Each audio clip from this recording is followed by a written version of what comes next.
Stop guessing on why your Bazzite OS microphone has insane reverb and poor audio. This is exactly how you fix it without failing once. Most other tutorials are confusing or just plain wrong because they tell you to switch back to Windows or mess with individual game settings, which is a total waste of time and doesn't solve the system-wide issue. Before we fix the sound, you need to understand the logic, or you'll just end up with muffled audio every time you reboot. We are doing this hand in hand and step by step, so you cannot fail this setup. Here at Rexist, we are the authority on Linux handheld optimization, and these pipewire glitches.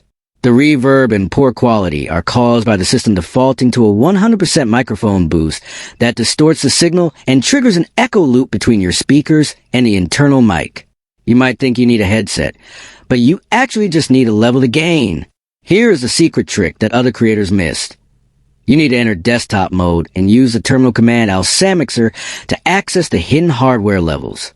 Once inside, press F6 to select your HD audio card, hit F4 for capture, and manually drop the rear mic boost from 100 down to 0 or 10.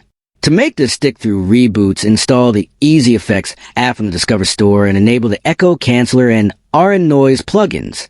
This creates a virtual noise reduction layer that cleans up your voice perfectly for Discord or Lethal Company.